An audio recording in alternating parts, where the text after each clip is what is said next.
자, 오늘 말씀을 가지고 우연히 마침내라는 제목으로 함께 하나님 말씀 전하겠습니다. 한번 따라해 보시겠습니다. 우연히 마침내. 아멘. 자, 저희가 8월 첫째 주에 제가 룻기 1장 앞부분을 다뤘었습니다. 그리고 오늘 두 번째 시간입니다. 그때 붙쫓으라라는 제목으로 함께 말씀을 나눴었는데, 이 나오미 가정이 이 모압에서 그 10년의 삶을 마치고 그리고 유다 땅으로 다시 돌아온 이야기, 돌아올 결심을 했던 이야기를 나눴었습니다. 그 낙엽 한 장과 같은 정말 그 작은 말 한마디가 소망의 시작이 되었다. 그리고 양식이 아니라 하나님의 임재의 소식이 근거가 되어가지고 돌아갈 결심을 했다. 또한 돌아오다가 두 며느리 중에서 하나는 돌아가고 하나는 따라왔는데, 바로 그 룻은 바로 이 나오미를 내가 붙쫓겠다라는 결단을 했다. 자, 그것이 지난번에 대지였습니다.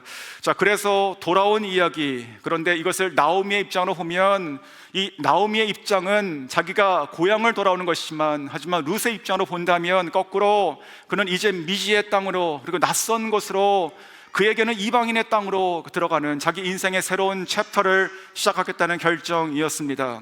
자, 그렇다면 그렇게 돌아온 자들이 이제 어떻게 살아갔을까? 바로 오늘 본문의 이야기가 돌아온 자들, 돌아올 때부터 시작하는 이야기가 됩니다. 자, 이 룻기는 한 가정과 여인의 이야기입니다. 하지만 이 룻기 전체는 복음의 메시지입니다. 오늘 이 본문에서도 이 복음에 대한 메시지가 너무나 많이 담겨 있어요. 하지만 그것 중에서 우리가 세 가지 정도를 추려가지고 나눌 것인데, 지난 시간과 이어서 진행됩니다. 우연히 마침내, 이 제목이 가지고 있는 이 두 단어의 조합은 언뜻 보면은 이것이 불일치하는, 약간 상충되는 그런 느낌입니다. 하지만 룻의 이야기를 통해서 하나님께서 어떻게 그들의 삶을 이제 개입하시고 그들의 삶을 이끌어가시기 시작하시는가를 볼 때, 바로 이것이 하나님께서 우리들에게 개입하시고 또 이끌어가시는 하나님의 섭리의 말씀이다 생각이 듭니다. 그래서 오늘 이 시간을 통해서도 혹시 이 자리 가운데 힘들고 지치고 고난 자, 뭔가 마음이 상한 자가 있다면, 그렇다면 오늘 다시 말씀으로 회복되시고 다시 하나님께 돌아가실 결심, 아니 하나님에 붙어서 이제 내가 주님의 사람으로 살겠다는 결심, 그 결심을 통해서 하나님께서 공급하시는 하나님의 은혜와 생명이 임할 수 있기를 주님의 이름으로 축원합니다. 자, 첫 번째는 나오미의 이름을 회복하시다. 한번 따라해 보시겠습니다. 나오미의 이름을 회복하시다. 아멘. 자, 지난 시간에 우리 나오미 가정이 이제 모압으로부터 다시 이쪽으로 이주하는, 즉 두 번째 무빙이 있었죠. 자, 10년의 결과가 무엇이었습니까? 그 가정의 10년의 모압 삶의 그 결과는 두 글자로 정리가 되고 남았었습니다. 그것은 바로 죽고 남았더라. 자, 이것은 아무도 원치 않는 것이고 누구도 바라는 것이 아닙니다. 상상 그 이하입니다. 근데 이것을 보면서 우리가 이렇게 생각했죠. 자기의 생각의 끝, 자기의 수고의 끝, 자기가 바라는 소망의 끝이 바로 이 비참한 끝이다. 하나님을 떠나 살아가는 모든 사람의 그 능력이 경중은 있지만 결국은 똑같다라는 말씀을 드렸습니다. 자, 그렇게 죽고 남겨진 자들, 그 두 사람이 돌아왔던 이야기가 바로 오늘 본문의 시작 19절입니다. 이에 그 두 사람이 베들레헴까지 갔더라. 베들레헴에서 이를 때에 온 성읍이 그들로 말미암아 떠들며 이르기를 이가 나오미냐 하는지라. 자, 이가 나오미냐, 이것을 원문으로 보면 이 말을 하고 있는 주체, 즉 주어는 여성입니다. 여성. 그래서 어떤 성경을 이렇게 번역합니다. 여인들이 말하기를 이 사람이 나오미가 맞습니까? 여인들이 말하기를. 자, 이 말을 들었던 이 나오미, 자기를 알아보는 그 여자들이 여기저기서 모여서 수군대며 얘기하고 가르치는 그 손길, 아마도 얼마나 자기 자신이 초라하게 찔렸을까요? 저 사람이 나오미가 아니냐라고 하는 소리가 들린 것입니다. 또한 이 온 성읍이 지금 떠들썩했다 이렇게 되어 있죠. 이는 원래 떠났던 이 엘리멜렉 가정의 그 영향력을 보여주고 있습니다. 즉 10년 전에 떠날 때는 그저 많은 사람 중에 누군가가 떠난 것이 아니라 모두가 아는 사람 중에 한 사람이었던 이 엘리멜렉 가정이 떠난 것이지요. 그들의 이주는요, 긍정적인 면이건 부정적인 면이건 굉장히 큰 화제거리였습니다. 그렇게 잊혀진 줄 알았어요. 10년이 지났어요. 그리고 나서 10년 만에 지금 나오미가 그들 앞에 나타난 것이에요. 근데 그 모습이 너무나 초라해요. 크게 나갔는데 작아졌습니다. 많이 나갔는데 소수가 들어왔어요. 그것도 자기 혼자와 그리고 이방 여인 한 사람 데리고 왔습니다. 그랬을 때 다시 들리는 소리가 이가 나옴이냐, 여자들의 소리가 들리는 것이죠. 얼마나 이것이 힘든 소리였을까요? 자, 그랬을 때 나오미가 이렇게 대답합니다. 20절, 나오미가 그들에게 이르되 나를 나오미라 부르지 말고 나를 마라라 부르라. 이는 전능자가 나를 심히 괴롭게 하셨음이니라. 나 나오미 맞다, 하지만 나 나오미 아니다, 이렇게 얘기하죠. 나는 마라다, 이렇게 얘기합니다. 자, 이것은 그의 이름이 바뀐 것을 얘기하는 것이 아니죠. 바로 이 이름들이 가지고 있는 그 뜻에 관한 이야기입니다. 즉, 나옴이라고 하는 그 이름은요, 히브리 사람들의 그 이름은 바로 기쁨이란 뜻입니다. 기쁨. 우리는 이것이 외국어지만 그들에게는 그것이 모국어예요. 다 아는 거예요. 자, 기쁨. 이 나오미도 지금은 나이가 많이 들어있지만 이 나오미도 언젠가는, 예전에는 어릴 때가 있었고 그 이전에는 막 태어났을 때가 있었습니다. 그때 그 태어났을 때 그 부모가 너무나 기뻤어요. 너무 좋았어요. 너무 예뻤어요, 이 딸이. 그래가지고 이름을 뭐라고 집니까? 나의 기쁨이다, 이렇게 지은 것입니다. 자, 그렇게 살아간 줄 알았습니다. 하지만 자기 인생이 그것이 아니라 지금 뭐라고 얘기하고 있습니까? 스스로 마라다. 이 마라도 히브리 말입니다. 이 뜻은요, 바로 괴로움, 쓰라림, 그리고 맛이 쓰다, 이런 뜻이에요. 그래서 우리가 잘 아시는 것처럼요, 이 출애굽기 15장 가면 이 출애굽한 백성들이 나갈 때 그 광야에서, 마라에서 쓴 물을 단물로 바꾸는 기적이 일어납니다. 마치 내 인생이 마라다라고 하는 내 쓴 인생, 나를 쓴 인생으로 불러달라, 이렇게 얘기하는 것이죠. 즉, 지금 나오미는요, 자기가 살았던 이 10년간의 이 삶, 그 두 글자, 죽고 남겨진 그 삶을 인정하고 있는 것이에요, 스스로가. 또한 이 나오미가 자기를 그렇게 부르고 있는 근거가 또 21절에 이렇게 나옵니다. 내가 풍족하게 나갔더니 여호와께서 내게 비어 돌아오게 하셨느니라. 여호와께서 나를 징벌하셨고 전능자가 나를 괴롭게 하셨은즉 너희가 어찌 나를 나오미라, 기쁨이라고 부르겠느냐. 내가 풍족하게 나갔다. 이 사람은 그냥 나간 것이 아닙니다. 이 사람은 풍족하게 나갔어요. 누가 봐도 전 재산을 다 들어서 다 가지고 나갔어요.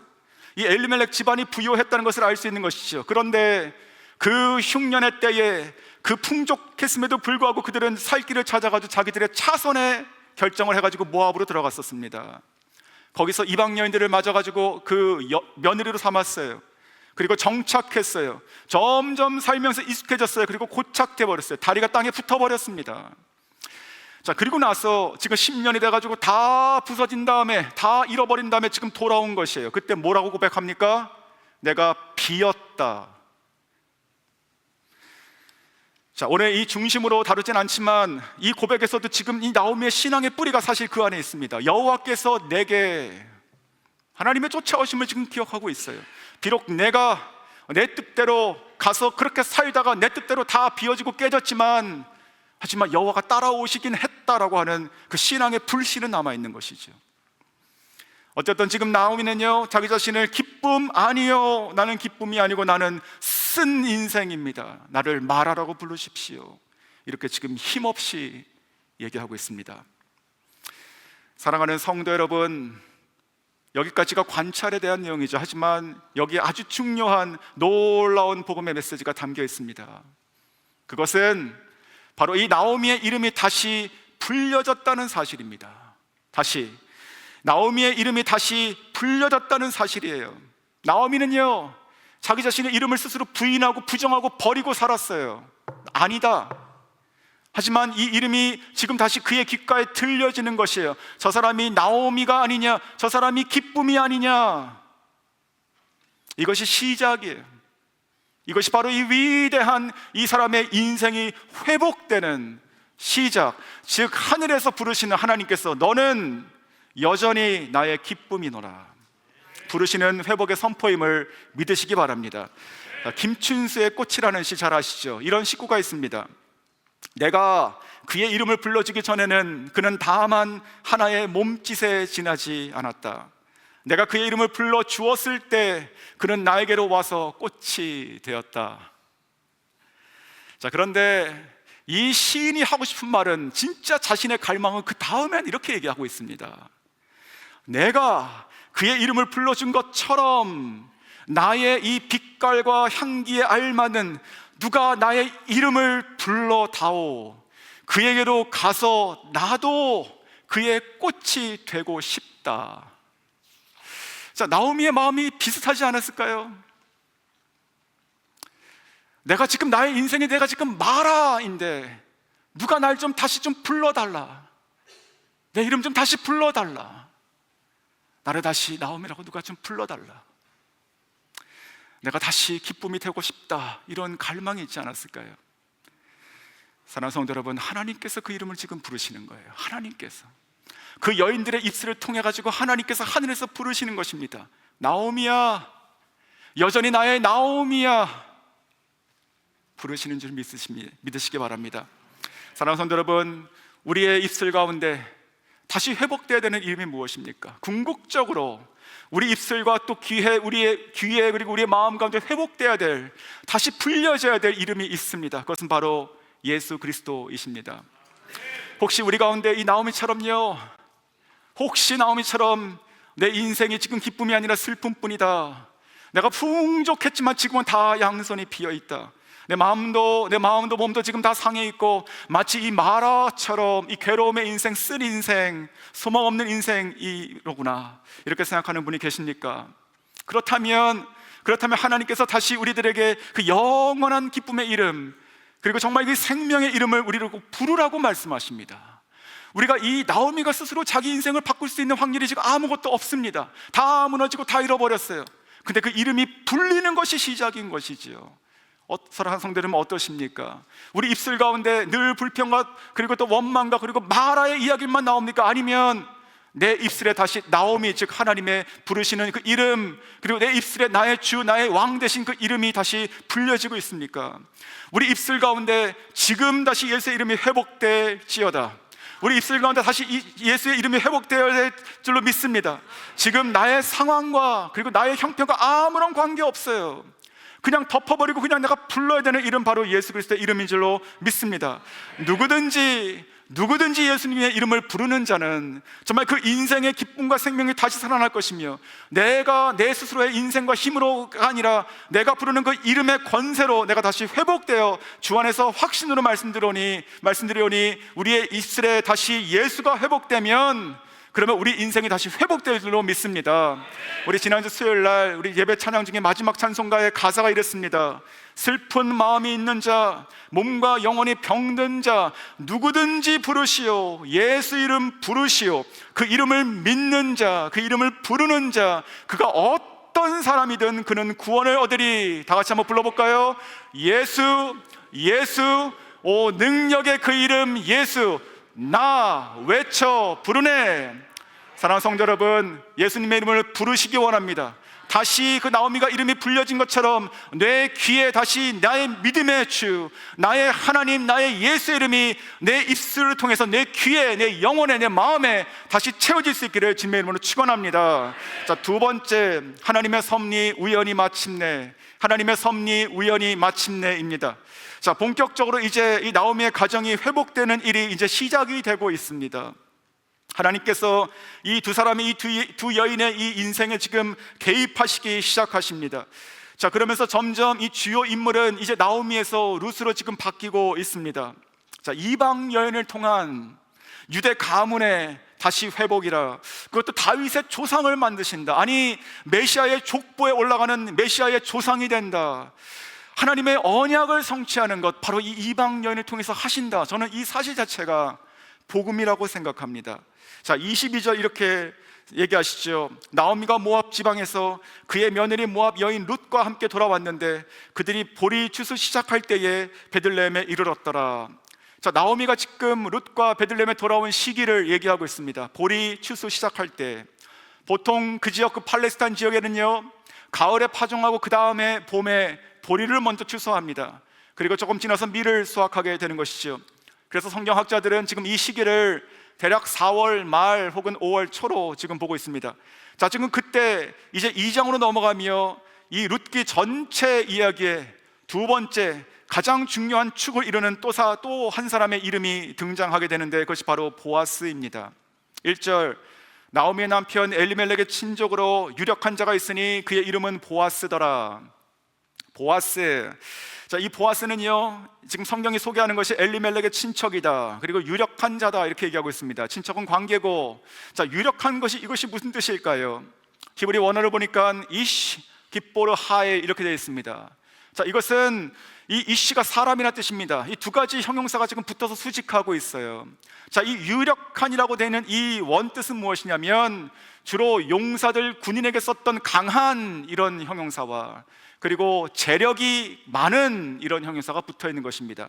자, 그래서 지금 이 보아스는요, 어떤 사람이냐면 바로 이 나오미, 그리고 버려지고 남겨진 그 따라온 그 룻, 이 두 사람의 인생과 그 집안을 다시 재건할 수 있는 힘과 영향력과 그리고 재력이 있는 자, 그리고 이 룻처럼 정말 바닥의 인생으로 꺼져가는 인생도 다시 살리고 그리고 하늘로 비상하게 할 수 있는 능력을 소유한 자, 바로 그러한 열쇠를 쥐고 있는 마치 키펄슨과 같은 사람인 것이죠. 자, 하지만 이 룻과 지금 이 보아스는 아직 서로 따로 있습니다. 아직 서로 만나고 알지 못하는 상태예요. 자, 그래서 아직은 남남인데 이제 하나님께서 이 두 사람을 만나게 하시는 작업이 시작이 됩니다. 그것이 바로 2절입니다. 모압 여인 룻이 나오미에게 이르되 원하건대 내가 밭으로 가서 내가 누구에게 은혜를 입으면 그를 따라서 이삭을 줍겠나이다 하니 나오미가 그에게 이르되 내 따라 갈지어다 하매. 자, 룻을 설명하는 말이 여전히 지금 모압 여인이죠. 여전히 저는 이것이 또한 한계이면서도 이것이 바로 복음의 메시지라 생각이 듭니다. 결론적으로 지난 시간에 나눴던 것처럼요, 오직 우리 가운데 하나님의 전적인 하나님의 자비와 사랑, 그 헤세드가 없으면 그러면 누구도 하나님 밖에 있는 사람고 하나님 안에 그 복음 가운데 다 내쳐지는 외인들일 뿐인 것이죠. 오늘 이 모압 여인 룻도 마찬가지입니다. 아무리 자기 자신이 열심과 의지가 그리고 부지런하다 하더라도 결국은 이 사람은요, 하나님의 은혜가 없으면 그저 모압 여인의 그 운명과 한계로밖에 살 수 없는 처지인 것이죠. 그러한 자를 하나님께서 이제는 이 하나님의 놀라운 언약으로, 그 백성으로, 조상으로, 그 하나님의 그 놀라운 축복의 가문으로 들어오게 하신다는 것입니다. 그래서 이 모압 여인이라고 하는 이 하나의 수식어도 저는 복음처럼 느껴졌습니다. 자, 이처럼 이 모압 여인 룻은요, 지금 스스로 아직 자기의 운명을 자기가 직 바꿀 수 있는 힘과 지금 가능성이 하나도 없는 중입니다. 그리고 이 모압 여인 룻에게는 지금 이 땅은 완전히 이방인의 땅이고 낯선 곳이에요. 자, 그렇다면 이제 이 사람이 무엇을 해야 될까요? 이 룻이 무엇을 할 수 있을까요? 이 룻이 했던 첫 번째 행동의 결단이 무엇이었을까요? 그것이 바로 내가 밭에 나가겠습니다, 이것이었습니다. 자, 룻기, 지난 시간에도 우리가 봤었는데요, 룻기를 통해서 우리 계속 강조했던 한 단어가 있었습니다. 그것은 바로 결심이란 단어였습니다. 이 나오미는요, 돌아갈 결심을 했었고 룻은 붙쫓을 결심을 했었습니다. 맞죠? 자, 오늘 본문도 마찬가지예요. 이 룻은요, 결심의 사람이에요. 뭐라고 합니까? 원하건대, 내가 원합니다, 내가 원해요. 자, 이 룻이 지금 이런 것을 원한다는 것이 얼마나 어려운 것일까요? 지금 밭을 나가겠다는 것이 얼마나 힘든 일일까요? 이것은 너무나 쉽게 우리가 짐작할 수 있습니다. 그는 모압 여인이에요. 이 유다 땅에서는요, 이것은 더러운 이방인 취급받는 사람입니다. 그는 과부예요. 아무도 그를 도와줄 수 있는 사람 아무도 없어요.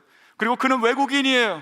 그의 생김새, 그의 말 다 어느라고 아무것도 몰라요. 어디를 가야 될지, 누구를 만나 도움을 청할지 아무런 대책이 없는 상태, 바로 이것이 룻입니다. 그렇다면 이 모든 상황을 그대로 받아들인다면 너무나 합당하게 자연스럽게 룻이 해야 될 행동은 가만히 있는 것이죠. 그냥 이 나오미 옆에서 그냥 가만히 있는 것밖에 할 수 있는 것이 없는 것이에요. 하지만 룻은 달랐습니다.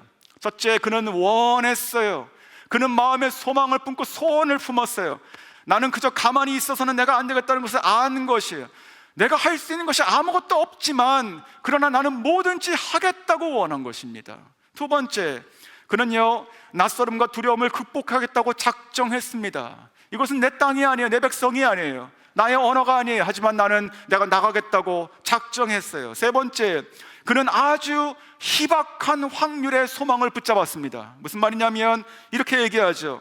내가 누구에게 은혜를 입으면 그를 따라서 이삭을 줍겠나이다. 한번 생각해 보십시오. 이 모압 여인인 룻이 누구의 은혜를 입을 확률이 큽니까? 아니면 나가서 무시당하고 그냥 외면당할 확률이 큽니까? 당연히 후자입니다. 당연히 후자예요. 하지만 이 룻은 뭐라고 얘기합니까? 내가 밭으로 나가겠습니다 라고 결심했다는 것이죠. 내가 냉대를 감수하겠다. 내가 종일 이 햇볕 아래에서 내가 걷겠다. 내가 어디든 가겠다. 내가 하루 종일 허기를 참을 것이며, 내가 또한 이 목마름을 견딜 것이며, 내가 어떤 수모를 당해도, 내가 어떤 육체적인 수고가 있다 하더라도 나는 감수하겠다라고 하는 결심이었던 것이죠. 나아가서 이 룻이 뭐라고 얘기하죠? 내가 이삭을 줍겠나이다. 내가 이삭을 줍겠나이다. 누가 기다립니까? 누가 이것은 룻 거니까 이것은 손대지 말고 가만히 두라고 얘기한 사람이 있어요? 그런 사람 아무도 없어요. 지금 어디로 갈지도 모르는데, 어디 가면 있을지도 모르는데 내가 죽겠다고 얘기하고 있습니다. 저는 성경의 이런 부분들, 지금 이 룻이 하고 있는 자기도 모를 이 말, 바로 이것이 성경에 감춰져 있는 이 모압 여인 룻의 내재되어 있는 잠재력이고 또한 신앙의 증거라고 저는 생각합니다. 이것이 단순하게 그냥 이 사람이 운이 좋아서 그냥 어떻게 살다 보니까 다윗의 조상이 되거나 아니면 하나님의 그 메시아의 족보에 올라간 것이 아니라는 것이죠. 자, 3절과 4절 이어지는데, 그래서 오늘 그렇게 결심하고 나갔던 이 룻의 발걸음을 이제 하나님께서 어떻게 개입하시고 인도하시는가, 그것을 보겠습니다. 자, 3절, 룻이 가서 베는 자를 따라서 밭에서 이삭을 줍는데 우연히 엘리멜렉의 친족 보아스에게 속한 밭에 이르렀더라. 사랑하는 성도 여러분, 한번 생각해 보십시오. 지금은 기술이 발달해서 우리가 내 주변에 어디에 밭이 있는가, 이 밭은 누구의 소유인가, 이런 거 우리가 알 수 있습니다. 알아보고 나갈 수 있어요. 하지만 룻은 아닙니다. 그는 그냥 나갔습니다. 그냥 나갔어요. 그냥 내가 밭으로 가겠습니다 하고 나왔어요. 그리고 그 두려움과 이 막연함을 뚫고 한 걸음 한 걸음 지금 어딘가 계속 가고 있는 것뿐입니다. 아마 지나가는 사람이 이렇게 물었을지도 몰라요. 당신 지금 어디로 갑니까? 모릅니다. 갈 데가 있습니까? 없습니다. 그러면 어디를 가시는 겁니까? 내가 가는 곳에 가고 있습니다. 자, 이런 식으로 얘기하고 있는 것입니다. 자, 그런데 그러한 그 발걸음을 하나님께서 참으로 귀하게 보신 것이죠. 그래서 하나님께서 그의 발걸음을 어디로 향하게 하셨다고 지금 돼 있어요? 바로 자기도 모르게 보아스에 속한 밭에 이르렀더라. 자, 이르른 것이에요. 이건 지나간 것이 아닙니다. 옆으로 가까이 가다가 살짝 지나간 것이 아니에요. 그냥 쳐다만 보고 지나간 것이 아니에요. 자, 이것은 지금 자기도 모르게 이 룻이 걸어서 그 밭으로 쏙 들어가게 됐다는 것이죠. 누가 하신 것입니까? 하나님이 하신 것이죠. 자, 이것을 룻의 입장에서는 우연이라고 기록할 수밖에 없는 것입니다. 그렇지 않습니까? 우연히 된 것처럼 보이지만 이것은 결코 우연이 아닌 것이에요. 하나님의 섭리의 이끄심, 하나님께서 정말 정확하게 오차 없이 이끄신 줄로 믿으시기 바랍니다. 자, 그래서 4절에 이렇게 오늘 설교의 제목처럼 이렇게 짝이 맞는 단어가 나오는 것입니다. 4절, 마침 보아스가 베들레헴으로부터 와서 베는 자들에게 이르되 여호와께서 너희와 함께 하시기를 원하노라 하니 그들이 대답하되 여호와께서 당신에게 복 주시기를 원하나이다 하니라. 자, 마침 이 단어입니다. 마침. 우연히 들어왔는데 마침 거기에 또 한 사람이 들어오게 되는 것이죠. 바로 룻이 자기도 모르게 막연하게 걸었던, 그래서 이르렀던 그 날 마침 베들레헴에서 이 밭을 생각하여 걸어와서 온 자가 있었으니 그가 바로 보아스라는 것입니다. 중국 전통 예술 중에 피연극이라고 있습니다. 그림자 연극입니다. 잘 아시죠? 영화에도 가끔 나오는데 이렇게 화면 천이 있고 바라보는 사람을 보면 그림자를 비춰가지고 뒤에서 이 인형들이 움직입니다. 그림자만. 그래서 우리가 바라보는 입장으로 보면 남자와 여자가 서로 따로 이렇게 움직이는 것처럼 보이지만 사실은 그 뒤에서 한 사람이 젓가락 같은 거 가지고 이렇게 조정합니다. 한 사람이 만나게 하는 것이지요.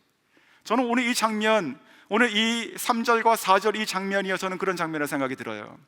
그냥 이 둘이 각자가 그냥 그렇게 자기의 삶을 살고 있습니다. 최선을 다해서 우연히 그냥 오늘도 그 일상을 살아가고 있어요. 하지만 하나님께서 마치 하늘에서 연출하신 것 같지 않습니까? 어떻게 이렇게 딱 맞아요? 어떻게 이렇게 우연한 이 시점에 마침 그렇게 이렇게 된다는 말입니까? 사랑하는 성도 여러분, 하나님께서 지금도 우리 삶 가운데 이렇게 역사하신 줄 믿습니다. 우리는요, 아무것도 보이지 않아요. 아무것도 우리가 서럽게 만들 수 있는 것도 너무나 없어요. 하지만 때때로 일어나는 그 우연 같은 것이 하나님께서 우리의 삶 가운데 개입하시는, 마침내 이루시는 하나님의 섭리일 가능성이 많다는 것이지요. 성경을 보면 그런 이야기들이 많이 나와 있습니다. 요나 한번 생각해 보십시오.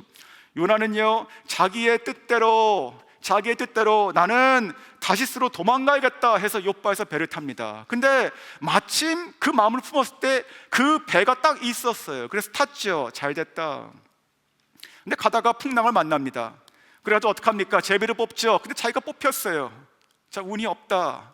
자, 근데 떨어졌는데 어떻게 됐습니까? 마침 거기에 딱 기다리고 있었던 큰 물고기가, 사람을 삼킬 만한 큰 물고기가 흔합니까? 큰 물고기가 그냥 싹 삼켜가지고 보호해서 딱 뱉었는데 어디였습니까? 니네를 가는 길가요. 자, 이것이 지금 이 요나를 보면 하나하나가 다 우연인 것 같아요. 하지만 우리는 알죠. 하나님께서 다 그때 정확하게 예비하신 대로 된 것이죠. 자, 에스더도 마찬가지예요. 에스더는 포로로 끌려갔던 유다 백성들의 그 2세입니다. 2세. 그는 태어나니까 바사에서 태어났어요. 그냥 여기가 내 나라입니다. 그리고 아마도 타고난 미모가 있었던 것이죠. 그래가지고 이렇게 성장하고 가장 그 인생의 꽃처럼 예쁜 때가 됐는데, 마침 그때 그 왕을 뽑는다는 공고가 난 것입니다. 지원했어요. 됐어요. 그래가지고 자기 인생이 잘 핀 것처럼 보였죠. 그런데 성경은 뭐라고 기록합니까? 모르드게의 입을 통해 가지고 이 때를 위함이 아니냐, 섭리죠. 그래서 이 에스더를 통해 가지고 하나님은 정확하게 하나님의 그 백성을 보존하시고 다 살려주는 데 쓰시게 되는 것이지요. 성도 여러분, 그러므로 우리가 정말 하나님을 정말로 신뢰하셔야 됩니다. 이미 신뢰하시는 분이시라도 더 신뢰하셔야 돼요. 더 신뢰하시는 분은 온전히 신뢰할 수 있기를 주의 이름으로 축원합니다. 지금 이 룻은요, 성경 자기 룻기를 읽고 살아가지 않아요. 내가 지금 나가면, 내가 지금까지는 고생스럽지만 내가 지금 나가면 내가 그 사람 만나서 결혼해, 이거 모르고 지냈던 것입니다. 그냥 막연하게 나간 것이에요. 하지만 이 모든 이 발걸음 가운데 신앙의 불씨가 있었습니다. 하나님께서 나에게 은혜를 주시면 내가 반드시 이삭을 줄 것입니다. 이 우연 같은 이 마침내의 사건이 이루어지는 것이죠. 자, 여러분도 그럴 수 있기 원합니다. 하나님을 정말로 신뢰하고 살아갈 때 나의 생각과 눈에 보이는 것이 없다 하더라도 하나님께서 마침내 이루시는 하나님의 놀라신 은혜와 축복과 평강이 여러분과 우리들 자녀들에게 영원토록 함께 하시길 주의 이름으로 축원합니다. 자, 마지막 세 번째는요, 내 밭을 떠나지 말고 나의 물을 마시라. 한번 따라해 보시겠습니다. 내 밭을 떠나지 말고 나의 물을 마시라. 자, 이 세 번째 메시지는요, 이 보아스가 룻에게 한 말에서 가져온 것입니다. 역시 복음과 연동해서 말씀드립니다. 자, 먼저 이 5절을 보시면 그렇게 서로 만났던, 같은 공간으로 이끌림 받았던 두 사람이 서로 보고 알아보게 됩니다. 서로를 보게 돼요. 자, 5절입니다. 보아스가 베는 자들을 거느린 사환에게 이르되 이는 누구의 소녀냐 하니, 저는 이 5절을 보면서요, 아마도 이 룻이 어떤 여인이었을까 굉장히 저는 궁금했습니다. 왜냐하면 왜 눈에 띄었을까? 이유가 없습니다. 그렇지 않습니까? 지금 이 보아스는요, 유력한 자예요. 다 가진 자입니다. 그가 평소에 자기가 만나고 활동하는 반경에 있는 사람들은요, 대부분 다 부자이고 다 교양이 있고 다 예쁘고 다 화려한 사람들이 있을 가능성이 훨씬 많아요. 그리고 지금 이 밭도 마찬가지예요. 자기 집은 베들레헴에 있지만 지금 멀리 떨어져 있는 이 밭, 이게 하나가 아닐 수가 있어요. 그러면 여기에 있는 이 종들, 그냥 종들이에요. 종들, 자기가 살아가는 사람들, 자기의 어떤 생활에서는 훨씬 더 상류계층의 사람들을 만나고 여기는 그냥 종들입니다. 그런데 지금 그 중에 섞여 있었던 한 여인, 그 사람이 눈에 들어오게 되는 것이지요. 저는 이 5절을 보면서 이렇게 확신하게 됩니다. 룻은 굉장히 매력적인 사람이었다. 안에서 나오는 매력인 것이죠. 안에서, 뭐 겉이 그렇게 화려했겠습니까? 자, 그래서 6절에 이렇게 대답합니다. 베는 자를 거느린 사환이 대답하여 이르되 이는 나오미와 함께 모압 지방에서 돌아온 모압 소녀인데, 자, 이름도 아직 몰라요. 그냥 저 사람이요, 저 사람은 모압 소녀입니다. 나오미랑 함께 돌아온 그 소녀입니다. 이렇게 얘기합니다. 자, 그런데 이 보아스는 이미 그 룻에 대한 이야기를 들었습니다. 온 성이 떠들었지 않습니까? 그가 돌아온 것이 친족이었던 이 보아스가 들었던 가능성이 당연히 있는 것이죠. 자, 이 하루 종일 이 땡볕에서 땀 흘리고 일하고 있던 그 구부리고 계속 이 이삭을 짓고 있었던 그 여인이 더 귀하게 그리고 더 매력적으로 돌아오지 않았을까 생각이 듭니다. 자, 그래서 이 보아스는요, 이 룻에게 8절 이하에서 세 가지를 주문하게 됩니다. 자, 첫 번째가 바로 8절입니다. 보아스가 룻에게 이르되 내 딸아 들으라, 이삭을 주우러 다른 밭으로 가지 말며 여기를 떠나지 말고 나의 소녀들과 함께 있으라. 자, 첫 번째는요, 여기서 내 딸아 이렇게 호칭하고 있죠. 아마도 나이 차이가 조금 있었던 것으로 볼 수 있습니다. 하지만 저는 이 내 딸이라고 하는 이 호칭 자체가, 부른 소리 자체가 이 룻을 감싸는 따뜻한 음성이라 생각이 듭니다. 그냥 알지 못하는 이방 사람이고 그런 것이 아니라 딸아라고 얘기하고 있는 것이지요. 지금까지 혼자 외롭게 불안한 마음으로 이삭을 짓고 있는 자를 부를 때 그 주인의 음성이 들리는데 나의 딸아 이렇게 부르는 것이죠. 자, 그리고 그 다음에 이렇게 얘기합니다. 이삭을 주우러 다른 밭에 가지 말라, 여기를 떠나지 말라, 나의 소녀들과 함께 있으라. 자, 마지막에 있으라 이 부분입니다. 성경 있으시면 표시를 하시면 좋습니다. 왜냐하면 우리말 성경에는 이것이 큰 느낌이 없어요. 그냥 평범해 보여요. 하지만 우리가 지난 시간에 나눴던 그 붙쫓다라고 했던 그 단어하고 똑같은 것이에요. 이 룻이 붙쫓아가지고 여기까지 왔습니다. 그 단어가 다바크라고 하는 단어였어요. 근데 여기서 이스라라고 하는 이 번역된 이 단어가 바로 다바크입니다. 그래서 이렇게 저희가 문자적으로 다시 바꿀 수 있어요. 내 딸아, 너는 다른 곳에 가지 말고 여기에만 딱 붙어 있어라, 이렇게 얘기하는 것이죠. 이것이 바로 첫 번째 주문이었습니다. 나에게만 붙어 있어라. 자, 두 번째 주문은 9절에 나옵니다. 그들이 베는 밭을 보고 그들을 따르라. 내가 그 소년들에게 명령하여 너를 건드리지 말라 하였느니라. 목이 마르거든 그릇에 가서 소년들이 길어온 것을 마실지니라 하는지라. 자, 마지막에 소년들이 길어온 것을 마실지니라 이 부분이죠. 즉 내 물을 마시라, 이렇게 얘기하고 있습니다. 자, 먼저 이 지금 보아스는요, 이 소년들에게 이 룻을 지금 보호하고 있습니다. 건들지 말라고요. 그리고 지금 이 룻에게 물을 공급하고 있어요. 당시 이 팔레스타인 지역에서는요, 이 물이란 것이 굉장히 소중한 것입니다. 이 물을 길어오는 것은 번거롭고 힘든 것이었어요. 어디 멀리 가가지고 조금씩 물동에다가 부어와야 되는 것입니다. 지금 이 추수 때 이삭을 계속 베고 있습니다. 이 소년들은요, 실제로 그것을 베는 일꾼들이에요. 그렇다면 자기들이 먹을 물입니다. 이것은 일을 하고 땀 흘리는 자가 먹을 물. 근데 그렇다면 내가 알지도 못하고 처음 보고 그냥 저기 뒤쫓아오고 있는 한 이방 여인을 보면서 그것을 너그럽게 다 그분 나눴을까요? 아니었다고 생각이 듭니다. 그래서 이 보아스는 그것을 먼저 보장하죠. 내 이 소년들에게 너를 건들지 말라고 했다. 내가 너를 보호하고, 그리고 너가 목이 마르면 나의 물을 마시라 라고 말을 하고 있습니다. 자, 그리고 이것이 두 번째 주문이고, 마지막 세 번째 주문도 이 9절 처음에 나오는 부분입니다. 이렇게 얘기하죠. 그들이 베는 밭을 보고 그들을 따르라. 자, 따르라 이 부분입니다. 자, 지금 이 말을 그들을 따르라, 이 소녀들을 계속 따라가면서 이삭을 주우라 이 뜻인데, 이 말을 하는 자의 권위를 보면 이것은 나를 따르라 이렇게도 볼 수 있는 것이죠. 자, 이 룻은요, 지금 이 보아스를 만나기 전에 이미 하루 종일 지금 잠깐 오두막에 쉬고 온 것 외에는 지금 계속 수고하고 지금 쉬지 않고 이삭을 줍고 있습니다. 하지만 여전히 불완전한 상태입니다.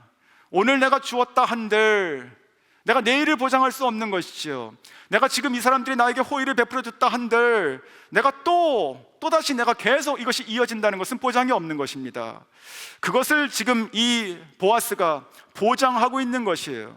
너는 떠나지 말고 여기에 붙어 있으며 나의 물을 마실 것이며, 그리고 나의 소녀들을 따라서 이삭을 계속 주우라. 즉 룻에게 지금 양식의 길 그리고 생명의 길을 열어주고 있는 것이죠.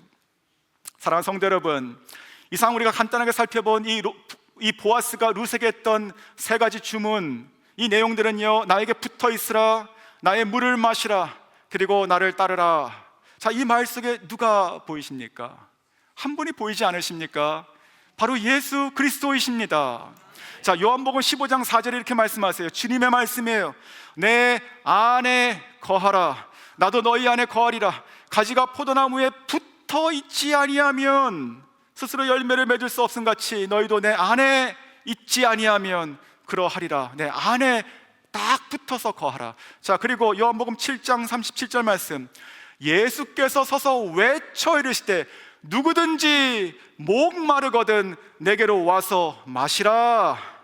마태복음 4장 19절 말씀하시되 나를 따라오라. 사랑하는 성도 여러분, 이것이 우리가 살아갈 길임을 믿습니다. 지금 이 룻도 똑같아요. 이 보아스의 이 말을 그대로 순종하고 따라갈 때, 그 안에 거할 때 그에게 살 길이 이제 열리기 시작하는 것이에요. 그의 인생과 그의 자손의 놀라운 축복, 상상도 못할 축복이 지금 이루어지게 되는 것이죠. 똑같이 우리의 삶도 똑같습니다. 우리의 상황과 형편이 지금 어느 지점에 어느 형편이라 하더라도 관계없이 이 음성을 듣고 하나님께 순종하고 나아가는 자, 즉 오직 예수 그리스도 안에만 거하고 오직 주님께서 오시는, 주님이 주시는 그 은혜와 그 말씀의 물만 먹기를 작정하고, 그리고 오직 그 말씀을 순종하고 살아가기를, 따라가기를 우리가 소원하고 작정할 때 어느 순간이라도 우리 삶 가운데 무엇이 닥친다 하더라도 우리 인생을 끝까지 책임지시고 통하여 하나님께서 아름다운 생명의 미래의 장래 일들을 펼치실, 통하여 우리를 통하여 수많은 가정과 사람들에게 복음의 메시지를 펼치실 하나님의 약속인 줄 믿으시길 바랍니다. 자, 오늘 이 말씀을 준비하며 한 분의 선교사님의 이야기를 좀 생각을 해봤는데, 특별히 오늘 이 자리 가운데 공고한 마음으로 있으신 분이 계시다면, 혹은 오늘 지금 이 예배 현장 가운데 오랜만에 오신 분이 계시다면, 혹은 처음 오신 분이 계시다면 오늘 이 말씀을 꼭 붙잡고 다시 주님께 붙어서 생명을 먹고 살아갈 수 있기를 원합니다. 그렇게 산 한 선교사님의 이야기를 소개시켜 드립니다. 이분은 생명을 다할 때까지 정말 믿음을 붙잡으셨고, 그리고 끝까지 자기의 부르심의 그 소명의 땅과 그 영혼들을 떠나지 않았고, 그리고 뭔가 숱한 고난이 있었지만 오직 하나님의 도우심, 하나님의 물만을 바라보고 견디셨으며, 그리고 모든 순간 지금 그 사역을 마치시고 이제는 사모하는 하나님의 예수님의 품에 영원히 행복하게 안겨 계신 우리 케냐를 섬기셨던 고 이원철 선교사님이십니다. 자, 2001년에 그 선교지를 방문했던 한 의료 선교 봉사단의 이야기에 컬럼에 이런 이야기가 있었습니다. 치과 의사이십니다. 자, 우리는 LA에서부터 많은 기계들을 가져갔다. 하지만 하나도 쓰지 못했다. 왜냐하면 그곳은 전기가 없는 곳이었기 때문에 그렇다. 우리는 아침에 일어나면 그저 햇빛에 아이들의 입속을 비춰가며 어두워질 때까지 진료를 했다. 한 소년에게 수술을 마치고 준비해 갔던 항생제를 주며 이렇게 얘기했다. 이것을 하루에 3번 꼭 잊지 말고 먹어야 된다. 밥을 먹고 꼭 하루에 3번 먹어라.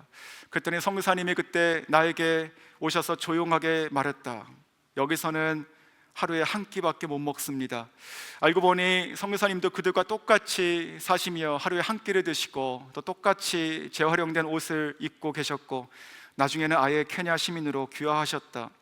선교사님에게 15살 된 아이가 있었다. 그 아들의 이름은 인이었다. 근데 그때 그 아이가 뇌종양이 발견됐다.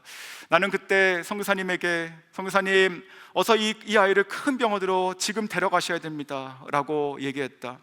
그때 선교사님께서 이렇게 나에게 말하셨다. 저는 이곳의 무슬림들에게 복음을 전하러 온 사람입니다. 근데 그 말씀하신 그 병원이요, 그 병원은 무슬림들이 그들의 신에게 기도하고 치료하고 운영하는 곳입니다. 내가 내 아들 살리겠다고 내가 그곳에 가서 내 머리를 숙이고 그 건물에 내가 들어갈 수 있겠습니까? 혹 내 아들이 그곳에서 나오면 나는 다시 그들에게 가서 만왕의 왕이 예수라고 내가 얘기할 수 있겠습니까? 선교사님은 자기 아들을 살려달라고 오직 하나님의 은혜밖에 없다고 그렇게 간절히 기도하며 지내셨던 모습이 생생하다. 하나님께서는 극적으로 그 아이를 LA로 데려와 치료할 수 있는 기회를 주셨다. 그리고 그 아이를 살려주셨다. 선교사님께서는 그 아이와 또 다른 아이 둘을 데리고 다시 케냐로 돌아가셨다. 그리고 그때부터 생명이 다하는 날까지 케냐의 아주 외진 시골이었던 모얄레 지역에서 크리스찬 스쿨을 세우는 일에 전념하셨다. 그리고 지금 20년이 훨씬 지났다. 수많은 사람들이 그곳에서 예수님을 믿고 주님께 돌아왔으며, 또한 주님께 자기의 목숨을 걸고 나도 이제 주의 종이 되겠다는 목회자들이 나왔다. 성교사님의 전도로 회심한 회교도의 몰루라는 형제가 있었는데, 이 형제는 하나님의 은혜를 받고 자기의 토지를 다 주님께 드려서 내놓았고 그 땅에 교회가 세워졌다. 하지만 그 후 얼마 안 돼서 이 형제는 그 기독교를 증오하는 다른 회교도 형제들에게 살해당했다. 그리고 그 땅에는 지금 다시 그 교회 옆에 지금 있는 그 기독교 초등학교가 세워지고 있고, 오히려 수많은 영혼들을 가르치고 구원하고 있다. 성교사님이 원래 건장하신 분인데 암투병을 오래 하셨습니다. 그래서 많이 여이셨는데, 돌아가시기 전에 얼마 전에 어떤 교회에서 간증하신 영상 짧게 한번 보겠습니다. 하나님은 미쳤어요. 어떻게 나같이 더러운 죄인을 위해서 당신의 소중하고 모든 것 되시는 당신의 사랑하는 아들을 세상에 보내시고 십자가에 못 박으신다는 것입니까? 그곳에 있으면서 제가 2011년부터 7번 수술실에 들어갔습니다. 암이 목에 생겼고 배에 생겼고 다시 또 목에 생겼습니다. 그런 상황에서도 한 번도 하나님을 원망한 적이 없어요. 나를 죄악 가운데서 구원하시기 위해서 그분은 아들을 주셨는데 내가 이 가시병 때문에 어떻게 기뻐하지 않을 수가 있겠는가? 하나님이 그 사랑으로 저를 사랑해 주셨어요.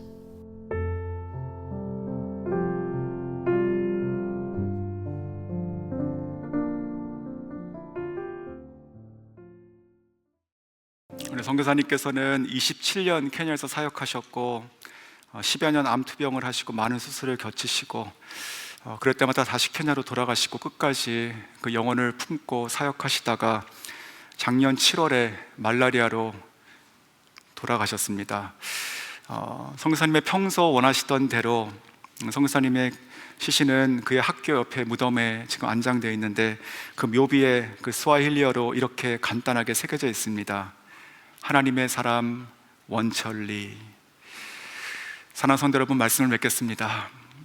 오늘 메시지 이루기 전체가 다 복음의 메시지입니다. 하나님께서 우리에게 값없이 주시고 우리의 인생을 회복하시고 기적을 이루시는 이야기들입니다. 하나님께서 무너진 우리들의 삶을 다시 일으키시길 원하십니다. 우연처럼, 그러나 마침내 그 일을 행하실 것입니다. 무엇보다도 우리 가운데 다시 그 회복되어야 될 이름을 말씀하시죠.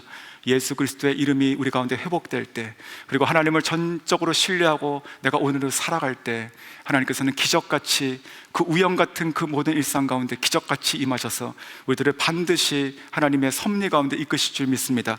오늘 이 말씀이 누군가에게는 소망이 될 수 있기를 원하고, 누군가에게는 다시 하나님께 믿음이 헌신되고 다시 주님만 붙잡을 수 있는 귀한 시간 될 수 있기를 주님의 이름으로 축원합니다.